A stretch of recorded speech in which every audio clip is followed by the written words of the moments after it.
আসসালামু আলাইকুম। আজকে আমরা দেখব কিভাবে ইনস্ট্যান্ট ডাটা স্ক্রাপার দিয়ে বিভিন্ন বিজনেস ডাইরেক্টরি থেকে আমরা মাল্টিপল পেজ একই সাথে স্ক্র্যাপ করতে পারি এবং সেটা আমরা ডাউনলোড করে ক্লায়েন্টকে দিতে পারি। তার জন্য সর্বপ্রথমে আমরা একটি ব্রাউজার ওপেন করে নিচ্ছি। আমরা একটি ব্রাউজার ওপেন করে নিলাম এবং আজকে আমরা দেখব ইয়েলো পেজ থেকে কিভাবে ডাটা স্ক্র্যাপ করা যায়। আমরা সার্চ বারে লিখলাম yellowpages.com, yellowpages.com লিখে সার্চ করলাম। এখানে আমাদের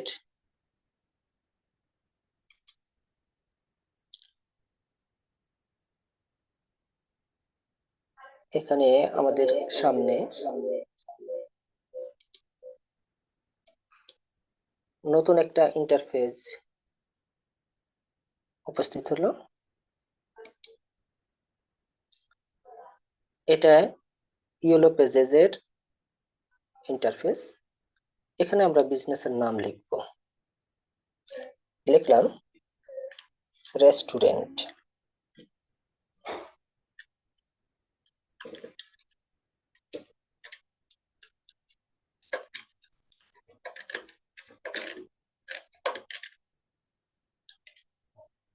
রেস্টুরেন্ট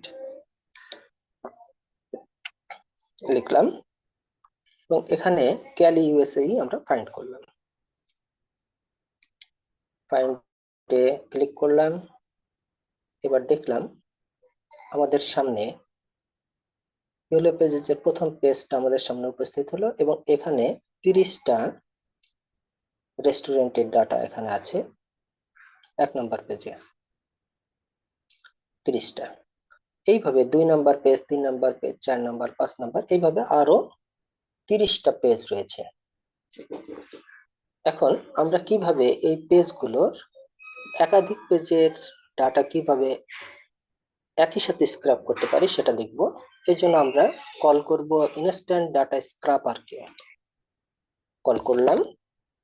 এখন দেখতে পাচ্ছি এখানে 1 নম্বর পেজে 30টা ডাটা এখানে সে স্ক্র্যাপ করে নিয়েছে এবং এই ইন্টারফেসটা ইয়েলো আকার ধারণ করেছে এবং এটা একটা বাউন্ডারির মধ্যে নিয়ে এসেছে। এখন যদি আমরা একাধিক পেজ এখান থেকে স্ক্র্যাপ করতে চাই তাহলে কি করতে হবে? এখন আমরা লোকেট নেক্সট বাটন এই অপশনটায় ক্লিক করব এবং এই নেক্সট বাটনটা আমরা চিনিয়ে দেব। চিনিয়ে দিয়ে পুনরায় আবার ইনস্ট্যান্ট ডাটা স্ক্র্যাপারকে নিয়ে আসব এবং স্টার্ট ক্রলিং আমরা ক্লিক করব। এখন আমরা দেখব ম্যাজিক। একটা করে পেজ ওপেন হচ্ছে এবং সেই পেজটার ডাটা সে স্ক্র্যাপ করে নিচ্ছে। আপনারা দেখতে পাচ্ছেন এখানে 3 নম্বর পেজ, এর থেকে 90টা ডাটা সে নিয়েছে। 4 নম্বর পেজ, এখানে 120টা ডাটা নিয়েছে। 5 নম্বর পেজ, 150টা ডাটা নিয়েছে। এইভাবে সে সবগুলো পেজ স্ক্র্যাপ করে নিবে। আমরা দেখানোর সুবিধার্থে ভিডিওটা যাতে লম্বা না হয়ে যায় সেজন্য আমরা স্ক্রলিংটা স্টপ করে দিব এবং 10 নম্বর পেজ পর্যন্ত স্ক্র্যাপ করব। 9 নম্বর পেজ, আপনারা দেখতে পাচ্ছেন 10 নম্বর পেজ, 300টা ডাটা সে স্ক্র্যাপ করে নিয়েছে। এখন আমরা স্ক্রলিংটা স্টপ করে দিই। এখন এই যে ডাটাটা আছে এখানে আপনারা দেখতে পাচ্ছেন এখানে 300 ডাটা আছে এবং এই ডাটাগুলো আমরা কিভাবে এক্সেল শিটে অথবা গুগল শিটে আমরা নিয়ে যাব সেটা দেখব।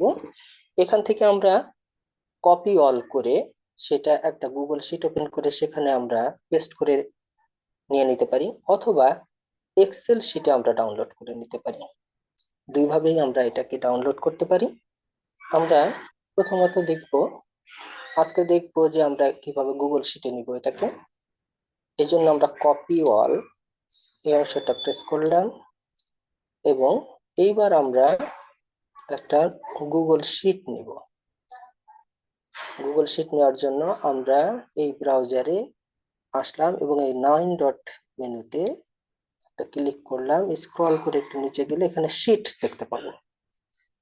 এই শিটটাকে আমরা ক্লিক করলাম, ক্লিক করলে এখানে ব্ল্যাঙ্ক স্প্রেডশিট, এই ব্ল্যাঙ্ক স্প্রেডশিটে আমরা ক্লিক করলাম।